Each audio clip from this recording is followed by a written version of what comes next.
Olá, tudo bem? Meu nome é Renata, eu sou enfermeira, especialista em aleitamento materno. E hoje eu quero falar um pouquinho com vocês sobre desmame precoce. O que vem a ser o desmame precoce? A OMS, Organização Mundial da Saúde, preconiza que a amamentação deve ser exclusiva até o 6º mês de vida do bebê e complementada até os 2 anos ou mais, até quando a mamãe e o bebê assim desejarem. Qualquer desmame antes desse momento é considerado como desmame precoce. Depois da vinheta a gente vai conversar um pouquinho sobre esse assunto.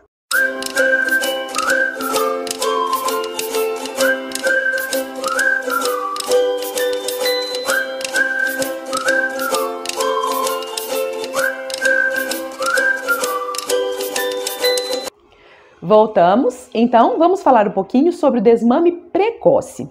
Eu trouxe aqui para vocês alguns tópicos que são motivos de desmame precoce. O primeiro deles que eu coloquei aqui foi dor. Por que dor? Qual é a mãe que consegue amamentar por muito tempo sentindo dor? Eu recebo na sala de apoio à amamentação mães que falam para mim: nossa, tá doendo que eu tô até suando frio. Nossa, tá doendo tanto que tá até arrepiando, mas eu tenho que amamentar. Não, a amamentação ela não pode doer. Existem fatores que fazem ela doer e nós precisamos corrigir esses fatores. Então a dor é um dos principais fatores para desmame precoce. E o que é que pode causar essa dor então na amamentação? Quando a mãe ela amamenta o bebê numa posição que está desconfortável para ela, nesse caso a dor está relacionada à mãe.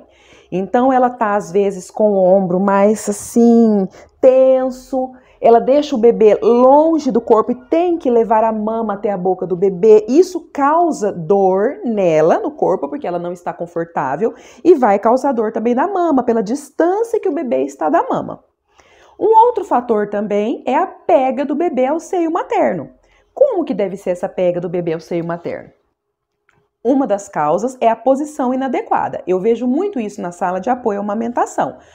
As mães têm dificuldades em pegar o bebê para amamentar, às vezes não sabe mesmo segurar, então tem que aprender como que deve ser segurado o bebê. A posição tradicional é essa aqui. A posição tradicional, a cabeça do bebê fica apoiada aqui, ó, na angulação do cotovelo. A mão segura o quadrilzinho do bebê e ele tem que ficar alinhado, reto. Pode estar até a cabeça mais para cima e o corpo mais para baixo, mas desde que esteja num ângulo reto. Então ele é colocado com essa mãozinha aqui, ó, pro lado de baixo, e a mãe vai com a mão em forma de C e coloca a areola, ou parte dela, na boca do bebê. E dessa forma, essa aqui então é a amamentação na posição tradicional. Se a mãe tiver dificuldade de segurar o bebê, segurar ele aqui nessa parte, o bebê tiver com o corpo virado, uma coisa que eu não falei, barriga com barriga. Se o bebê tiver com a cabeça virada para a mama e o corpinho, a barriguinha virada para cima, isso também vai causar dor, pode causar até fissura mamilar. Então, bebê alinhado, barriga com barriga, né? A cabecinha certinha com o corpo e a mão em forma de C para o bebê poder fazer a pega. Uma outra posição também que dá certo e as mães gostam é a posição invertida. Como que é? O bebê continua na mesma posição, porém, a mão que vai segurar a cabecinha do bebê é a oposta do lado que ele vai estar amamentando. Essa posição também é bem confortável. E, da mesma forma, pegar a mama em forma de C e colocar areola ou parte dela na boca do bebê. Quando eu falo parte dela, existem algumas areolas que são muito grandes, por exemplo. Dessa minha mama didática aqui, ó, a areola é pequenininha, mas existem algumas areolas que são bem grandes. Essa areola aqui, facilmente o bebê consegue abocanhar ela toda, mas uma areola grande, ele vai abocanhar só parte dela. Se abocanhar só o mamilo, vai acontecer também fissura, vai machucar, vai doer, que vai levar ao desmame precoce. Uma outra posição que é confortável também e é fácil dos pais lembrarem, os papais que estão ajudando aí na rede de apoio, é a posição a bola de futebol americano, onde o bebê fica aqui embaixo, ó, da axila da mãe, a cabecinha, o pescocinho fica bem preso aqui, ó, bem firme, bem seguro com as mãos. E da mesma forma, né, vai fazer a forma de C com a mão e colocar o bebê para sugar. Por que não usar a tesoura? Porque a tesoura, ela vai diminuir a saída do fluxo de leite. Vai sair menos leite se usar a posição da tesoura. A posição correta é a do C. Então, Renata, não pode usar a posição de tesoura? Pode, em um momento específico, que eu posso falar para vocês num outro vídeo, se vocês quiserem, que é o momento da hiperlactação. Na hiperlactação, é uma quantidade excessiva de leite que sai, o bebê não consegue sugar tudo aquele leite que sai, ele às vezes engasga, então a mãe precisa dar uma bloqueada naquela saída de leite. Então ela vai usar a tesoura. Fora isso, é o C. Então, voltando aqui para o desmame. Posição do bebê de forma correta, mãe confortável. Depois da cesárea, às vezes a mãe vai estar meio deitada, a gente vai usar também essa posição que chama laid back, é uma posição mais descontraída. Após a cesárea ou em casa, é uma posição que a mãe vai ficar um pouco mais assim, não tão sentada e não tão deitada. É ali no meio do caminho. Também é uma boa posição. Depois que tá a posição certinha, né? Então, vai fazer a prega em C para colocar a areola ou parte dela na boca do bebê. E agora nós vamos observar a pega desse bebê. Como que é? Que tem que ser, não pode pegar então só o mamilo. O lábio inferior tem que estar evertido. O que é evertido? Virado para fora. O queixo tem que estar tocando a mama e as narinas ficam livres para o bebê respirar. Quando a mama é muito grande, dá para dar uma tracionadinha com esse dedo aqui da forma de C. Olha só. Então, ó, a pega. O lábio vai estar evertido, o queixinho vai tocar a mama e, ó, enquanto o queixo toca a mama, a narina do bebê fica livre para ele amamentar. Essa é a pega efetiva. É uma pega que vai fazer sair uma quantidade de leite suficiente para o seu bebê. Ele vai conseguir extrair, porque ele está pegando aqui, né, a areola, a anatomia da mama, mostra que essa é a parte que tem que pegar para poder sugar de forma efetiva. E não vai estar ferindo o mamilo, porque esse ferimento mamilar que causa dor, que sangra, ele é uma causa de desmame. Mas, Renata, o meu bebê suga de forma efetiva, do jeitinho que você está falando. Boca evertida, né? Famosa boca de peixinho, queixo tocando na mama, nariz livre para amamentar, para respirar, mas o meu peito continua ferindo. O que pode ser? Pode ser uma coisa que nós chamamos de anquiloglossia. A anquiloglossia é quando o freio lingual do bebê, ele é curto, ou ele está numa posição diferente, ou até está escondido, submucoso. Esse freio lingual curto não permite que o seu bebê movimente a língua de forma adequada para fazer uma sucção efetiva. Então, mesmo que a pega esteja correta, vai ferir a sua mama. Vai observar que o bico do peito vai dar uma afinada, ele não vai ficar redondo quando o bebê acabar de mamar, ele vai ficar afinadinho assim, ó. É um dos sinais da anquiloglossia. E aí precisa de avaliação de um profissional especialista em aleitamento materno. Pode ser um pediatra, pode ser um odontopediatra, um fonoaudiólogo, um enfermeiro. Tem que ser um profissional que esteja especializado em aleitamento materno para orientar qual vai ser o tratamento, se tem mesmo ou não essa anquiloglossia. O que mais que nós vamos observar? O bebê não tem anquiloglossia, o bebê pega de forma correta a mama, mas continua fissurando a mama. O que está acontecendo? Mama engurgitada. Nos primeiros dias após o nascimento do bebê, existe a apojadura. A apojadura nada mais é que a descida do leite. E esse momento da apojadura deixa as mamas maiores, mais volumosas, elas ficam endurecidas porque elas estão cheias de colostro. Você vai perceber alguns pontos endurecidos também, que é o engurgitamento mamário. E esse ponto endurecido pode se estender até a areola. Se o seu bebê, apesar de estar pegando de forma correta, de forma efetiva, abocanhar uma areola endurecida, que está esticada devido ao aumento do volume mamário, né? Essa estase mamária provocada pela apojadura, vai ferir também, porque aquele tecido não está macio, ele não está próprio para sucção. Então, como que tem que fazer?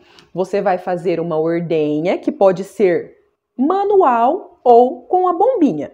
A ordenha manual pode ser feita com movimentos circulares no sentido horário e depois a expressão do leite, espremer até que ele saia.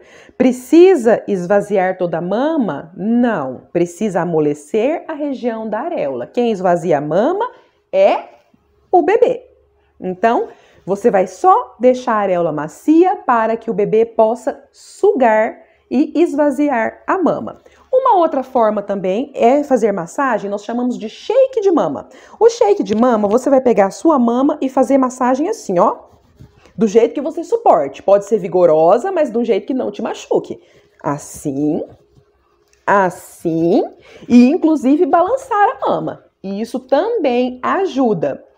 E fazer a ordenha. Vou mostrar para vocês também aqui como seria uma ordenha com a bombinha que auxilia nesse momento. Outra forma, então, de fazer o esvaziamento dessa mama é com a bombinha. Você vai colocar a bombinha centralizada com o mamilo. Essa bombinha não pode ficar torta no mamilo, porque senão vai provocar mais fissura ainda, ó. E você vai fazer a ordenha. Proceder a ordenha. Essa bombinha que eu tô usando aqui, ela tem esse sistema que faz uma massagem na mama, porque antes da ordenha é importante fazer a massagem para quebrar aqueles nódulos endurecidos. Então, esse movimento que essa bombinha aqui que eu tô usando tá fazendo, ó, é um movimento de massagem. E 2 minutos depois, automaticamente, ela muda para a sucção do bebê. Olha lá como é que é diferente, ó.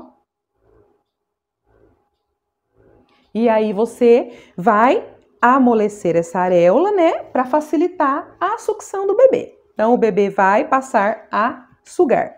Uma outra demanda que eu recebo na sala de apoio à amamentação: as mães que vêm com fissura. Depois que a fissura já está feita, por mais que você corrija a causa, corrija a pega do bebê, tá machucado, tá doendo. E aí? Como é que a gente vai fazer? Porque o bebê vai começar a sugar de forma correta, mas ainda vai doer porque estava machucado. Como que você pode manejar este problema? Com o uso de pomada de lanolina a 100%, tem que ser lanolina pura, você vai passar no ferimento em pequena quantidade para não obstruir o ducto, porque uma coisa que está sendo usada para ajudar pode causar mais problemas. Então, você vai usar a pomada de lanolina 100%. Por que eu falo lanolina 100%? Porque a pomada de lanolina 100%, o bebê pode sugar com a pomada aqui, não precisa tirar a pomada para o bebê sugar. Uma outra pomada que você comprar que não é 100% de lanolina, precisa te retirar da mama para que o bebê sugue.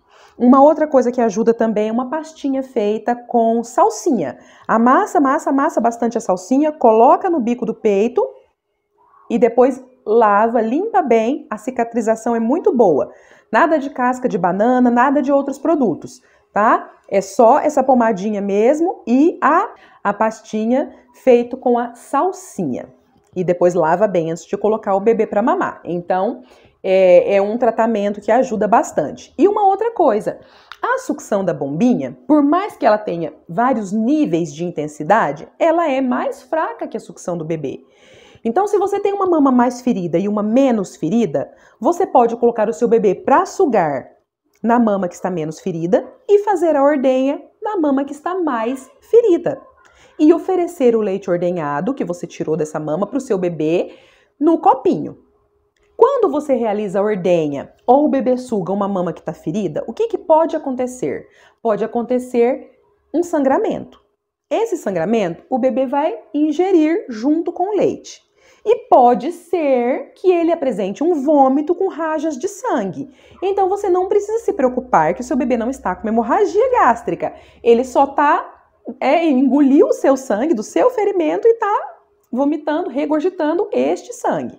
Então, se você tiver um ferimento na mama, quando o seu bebê vomitar e apresentar rajas de sangue, fica meio amarronzado, parecendo uma borrinha de café, observe se você tem algum ferimento que pode ser proveniente desse ferimento.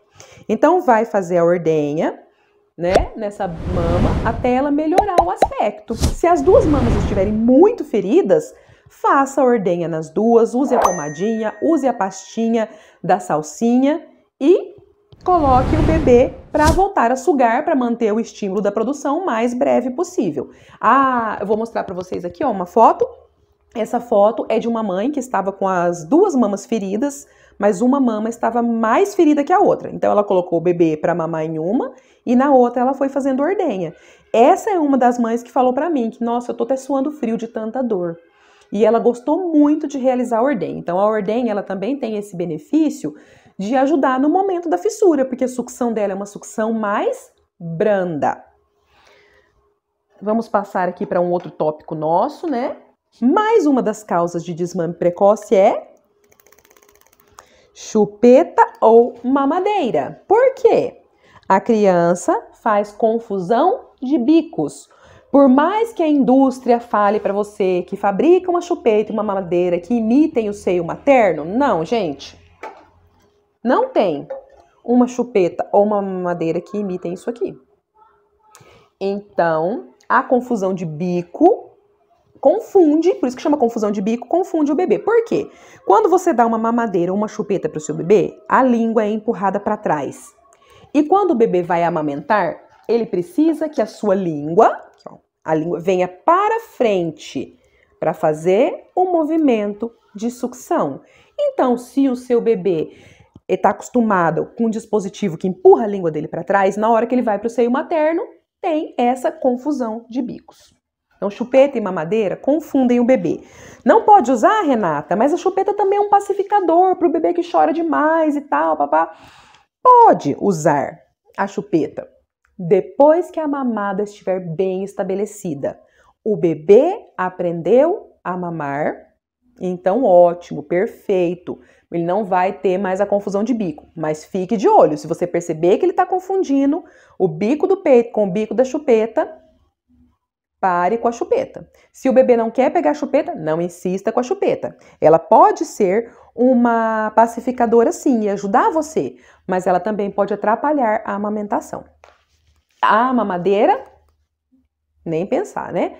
Se o bebê tá mamando e precisar de receber leite de outra forma, quando a mãe estiver voltando ao trabalho, se voltar antes dos 6 meses, ou se ela precisa sair, ofereça no copinho, na colher. Existem outras formas de ofertar esse leite para o bebê que não seja a mamadeira. Mais uma outra causa de desmame precoce é hospitalização da criança. Às vezes o bebê nasce prematuro e precisa ficar internado numa unidade neonatal e a mãe e o bebê ficam ali separados, o bebê às vezes não pode mamar. Agora, nos casos de Covid, por exemplo, às vezes a mãe e o bebê ficam separados por condições maternas, a mãe às vezes não está em condição de amamentar, lembrando que Covid não é motivo para desmame. A mãe que tem suspeita ou é confirmada de Covid, se estiver em condições clínicas para amamentar, ela pode e deve amamentar. O Covid não é transmitido através do aleitamento materno e os benefícios do aleitamento materno são muito maiores do que qualquer risco que a criança tenha de contrair o Covid. É claro que a mãe vai amamentar de máscara, vai lavar bem as mãos, vai manter o distanciamento da criança fora do momento da amamentação, vai ter uma rede de apoio que vai estar ajudando nos cuidados com esse bebê. E então a separação do binômio da mãe e do bebê pode ser também uma causa de desmame precoce. Mas nesses momentos existe um procedimento, uma técnica que se chama relactação. A mãe pode passar por esse processo com a criança para poder relactar, para ela voltar a sugar o seio materno. Uma outra coisa também que pode atrapalhar e bastante a amamentação e que pode causar o desmame precoce é a falta de conhecimento. Quando a mãe não tem conhecimento de várias coisas sobre a amamentação, isso pode atrapalhar e levar a um desmame precoce. No caso, por exemplo, da anquiloglossia, eu passei por isso. Então, eu vi que a língua do meu bebê fazia um coraçãozinho na ponta quando ele chorava. E ele precisava fazer o procedimento, eu levei ele para o profissional de saúde avaliar, ele falou, não precisa. E ele não conseguia sugar de forma efetiva e ele teve um desmame precoce, ele desmamou com 4 meses. por conta dessa anquiloglossia que foi mal diagnosticada. Então, a falta de conhecimento, ela acaba realmente sendo um fator. Uma coisa que as mães sempre comentam comigo no momento do engurgitamento mamário, na hora do banho eu deixei a água morna cair e aliviou bastante. Nossa, como foi bom. É bom mesmo na hora do alívio, mas a compressa morna, esse banho de água morna numa mama que está cheia, a compressa morna, ela faz uma vasodilatação e ela aumenta a produção de leite. Então, se a mama está cheia, está engurgitada, você joga a água morna nela, ela vai aumentar a produção. Aumentando essa produção, vai engurgitar mais ainda se o bebê não conseguir retirar esse leite ou ele não for retirado com ordenha, de alguma forma esse leite tem que ser extraído. Se não, vai virar uma bola de neve. E eu falo para as mães, então não façam banho de água morna se vocês estiverem com a mama engurgitada, com a mama cheia, porque é uma falsa sensação de alívio momentâneo. Nossa, mas eu não sabia, ninguém me falou isso. E existem algumas pessoas que orientam a fazer isso. Então, busque conhecimento. Quando? Antes do problema se instalar. Lá durante o pré-natal, lá durante a gestação. Para se você passar por esses momentos, você já saber. Se você não teve condições e já está passando por algum problema, então procure orientação de profissionais que são capacitados em aleitamento materno. Eu sei que a rede de apoio, o vizinho, o parente que também está amamentando quer ajudar, mas às vezes a rede de apoio tenta ajudar, mas atrapalha, porque ela também não está preparada, ela também não tem informações corretas, então busque mesmo informações fidedignas de profissionais qualificados. Também não pode ser qualquer profissional. Eu já ouvi profissionais dentro de maternidade orientar da chupeta, orientar da água, orientar da chá. A Organização Mundial de Saúde diz que o aleitamento materno é exclusivo até o 6º mês de vida do bebê. Então, ele não precisa de água, ele não precisa de chá, ele precisa só de leite materno. Um outro fator aqui também, que é a influência da rede de apoio. A rede de apoio tem uma intenção de ajudar, mas se ela não estiver bem preparada, ela também vai atrapalhar. Então, se você está buscando conhecimento durante a gestação, chame a sua rede de apoio para ter esse conhecimento junto com você, para adquirir junto com você esse conhecimento. Quando a mãe, o pai, os avós, os tios ali, a rede de apoio, os vizinhos, os amigos, que às vezes vocês não têm familiares perto, estão juntos sendo orientados, são juntos educados, a chance de sucesso é maior, porque todos estão falando a mesma linguagem. Mitos e verdades. Seu leite é fraco. Seu bebê chora, quer mamar o tempo todo porque seu leite é fraco.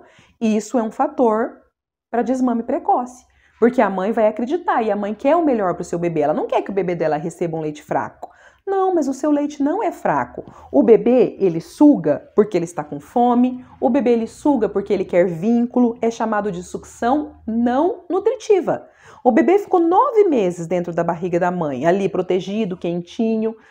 Ele sai, ele estranha, né? Isso se chama também esterogestação. É a parte da gestação que está fora da barriga, para complementar aquele período.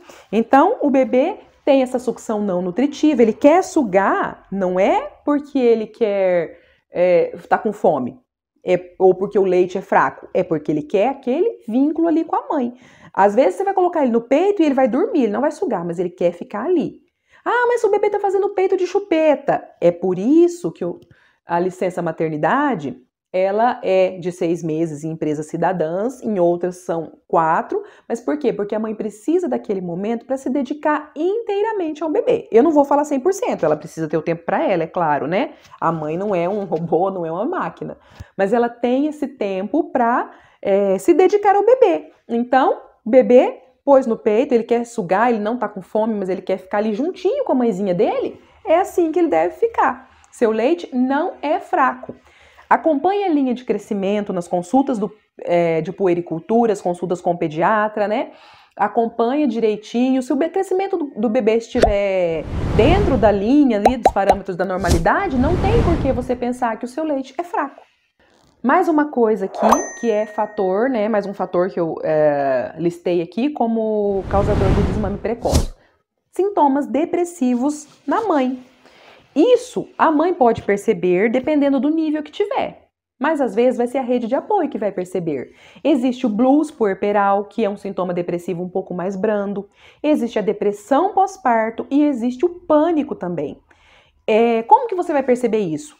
A mãe, depois que o bebê nasce, por reação de hormônios, ela tem uma labilidade emocional um pouco mais fragilizada. Mas se ela fica chorando o tempo todo, não quiser pegar o bebê, você vai ver que ela vai pôr o bebê para mamar, mas ela vai ficar meio longe, assim, não tem aquele vínculo, aquele afeto ali com o bebê, aquele contato. Observe a mãe, porque se a mãe tiver sintomas depressivos, pode levar ao desmame precoce, sim, porque às vezes ela não vai querer amamentar. Uma outra coisa também que eu não listei, mas me lembrei agora. Algumas próteses mamárias. Dependendo da técnica cirúrgica, atrapalha e sim a amamentação. Mas existem técnicas que não atrapalham em nada a amamentação. Então, a mãe que tem prótese mamária, ela pode amamentar o seu bebê normalmente. E às vezes a mãe pensa, não vou conseguir, vai demorar porque o leite não desceu e aí desiste, leva ao desmame precoce, realmente no caso por falta de conhecimento. Por quê? A apojadura, como eu falei no início, que é a fase da descida do leite, ela pode sofrer alguns atrasos. E o que pode atrasar essa apojadura? Obesidade materna, hipertensão arterial materna, diabetes gestacional, ou se a mãe já tinha diabetes, antes da gestação, separação da mãe e do bebê e parto cesárea. Tudo isso faz com que a apojadura seja tardia.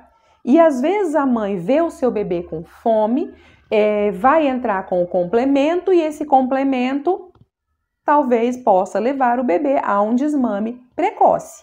Então saiba que hipertensão materna, diabetes materna, cesárea, separação da mãe e do bebê, esses são fatores que fazem atrasar a apojadura. Então, se o seu bebê precisar receber complemento, coloque ele no peito primeiro, deixe ele sugar o seu peito, porque vai descer o leite quanto mais o bebê sugar.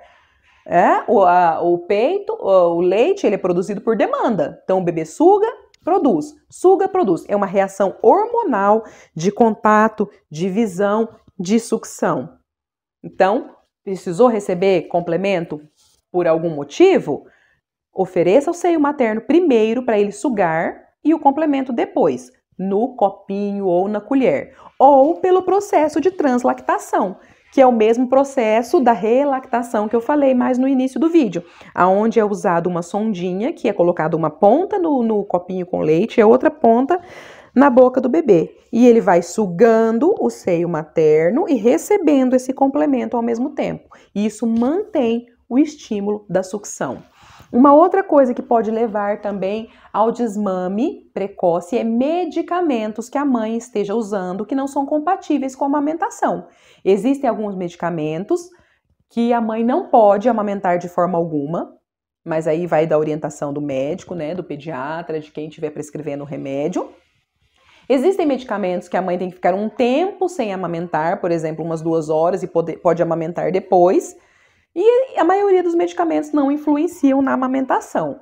Então, alguns medicamentos você tem que precise a mãe tomar e estiver amamentando, comunique ao seu médico, ao prescritor da medicação que você amamenta e ele vai orientar se essa medicação pode tomar durante a amamentação ou não pode. A maioria das medicações não interferem no processo do aleitamento materno, no processo da amamentação. Se você teve desmame precoce, se você passou por algum desses problemas que eu falei aqui, conta pra gente, escreve aí nos comentários, faz pergunta que eu respondo, compartilha a sua experiência para que mais mamães possam, conhecer histórias da vida real ajudam a gente a entender. É claro que o problema que foi de uma pessoa não necessariamente vai se aplicar a outra. O que deu certo para sua prima, para sua irmã, para sua vizinha, nem sempre vai dar certo para você ou vai acontecer com você. Ah, mas a minha vizinha aconteceu isso e aquilo e teve que desmamar e agora aconteceu comigo, eu vou ter que desmamar também. Não. Você procura a orientação de um profissional especialista em aleitamento materno. Procure orientação adequada, orientação de pessoas que são mesmo especialistas, que sabem o que estão dizendo, pessoas que são amigas da amamentação. Então, compartilhe aí com a gente a sua experiência, compartilhe esse vídeo com as pessoas que você conhece, que possam se interessar por ele. Não esquece de dar o like para a gente poder continuar mantendo as nossas postagens aqui no canal. E até a próxima!